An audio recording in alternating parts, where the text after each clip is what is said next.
See the beetle right there? A lot of people think a bug is just a bug, and they think that an animal is just an animal. But I believe a little differently. I believe that every bug, every insect, every animal, including people, we're all spirits that are inside of a body. I don't know why we have different bodies,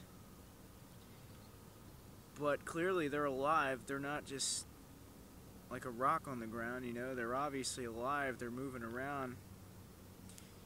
You know, I'm sure they have feelings. I'm sure they have a mind. They got friends and family just like we do. They've got a whole life going on, just like the ant. You see the ant sitting there? You know, like a lot of people, they think that, oh, it's just a bug. You know, you kill a fly, you walk down the road and crush a bug that's crossing the road or something, you know. A lot of people think that they're, oh, just bugs. You kill a deer, oh, it's just a deer. You know, like it's nothing.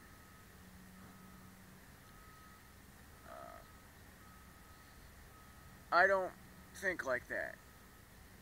If I'm walking down the street or I'm walking on the sidewalk and I see some bugs crossing crossing my path, if I see ants, whatever kind of bug it is, I'll actually step over it.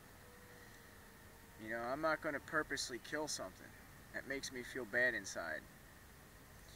When I was a young kid, I used to do that all the time. I used to love killing things, but I didn't know what I was doing. Now that I'm older, I don't do that. You know, now that I'm older, I mean, when I was young, like little plants and stuff here, I used to love killing things. But once I started realizing that everything is alive, truthfully, once I started talking to God, it's really what it is. Think about it. Well, I don't know, I mean, obviously you don't know, but I know my wife, like, once I started talking to God, you know, and asking God for wisdom, I feel like I don't know, I feel like I've done wrong for so many years, just walking so foolishly. You know, I still have problems with getting high and stuff, you know. Hang on, there's a bug on the phone. See, I didn't kill it, I blew it off. But, you know, I still have my problems. I still get high, I still drink, and, you know, obviously I'm nowhere even close to perfect, but one thing I can say is that I try and be more peaceful than I used to be. And, I don't know, I just think it's important to think of yourself, like put yourself in other people's shoes, put yourself in other creatures' shoes. If you see a dog outside in the rain that has nowhere to go, you're going to leave it there? Or are you going to give it somewhere to stay? Or are you going to feed it and take care of it? You know, it's like, that's what you got to think. You know, like, or like if you have a dog or you have a cat, and you decide, like, oh, I don't want it anymore. Are you going to let it go? Or are you going to give it to somebody? Or are you going to take it to the pound? You know, you take it to the SPCA, whatever it's called. From what I heard, less than 10% of the animals that are sent there actually get adopted. Most of them get killed. They don't care about the animals. It's like a jail. You know, you take a dog or a cat there, they throw them in a cage with a bowl of water and some food, and they sit there for like 2 weeks. If nobody adopts them, then they kill them, and they take the oil. You know, they'll take the oil out of the fur, and then they send the oil to Washington and use it to print money and stuff. You know, it's like you got to put yourself in the animal's shoes. If you were that dog, you were that cat outside in a freezing cold or in the rain, you had no food.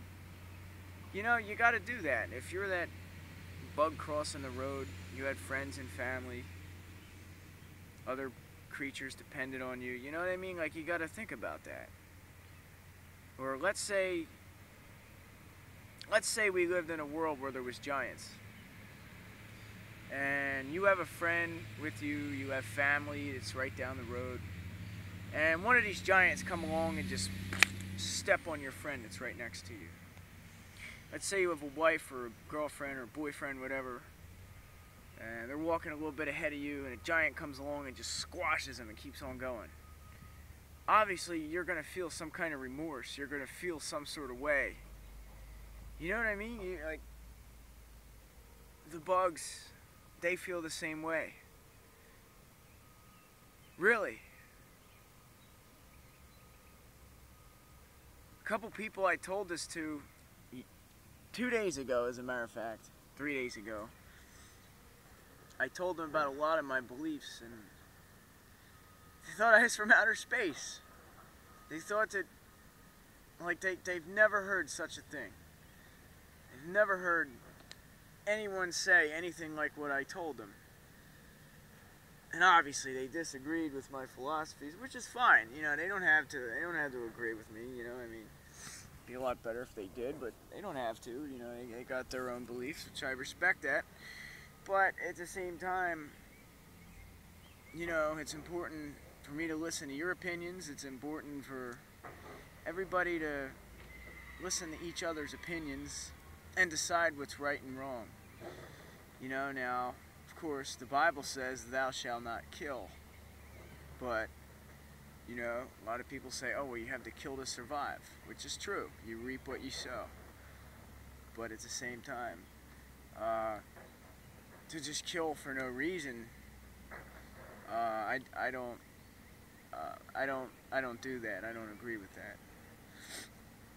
So, yeah, just another thing I'm putting out there for anybody who's willing to listen.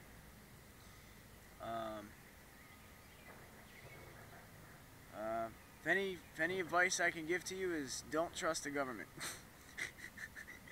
Don't trust a word they say. Anyway, I talk to you guys later. I'll probably be seeing y'all soon. I see you later. Hopefully we can teach each other things before we all leave this place. You know, we're all stuck in this world together. There ain't none of us getting out of here alive. I don't care if you build a rocket ship or what you do. You build a rocket ship and you leave, you're going to die up there anyway because there ain't no food. So remember that. There ain't none of us getting out of here alive. Make the best of it. And may the God of peace be with you. Peace, my brothers and sisters.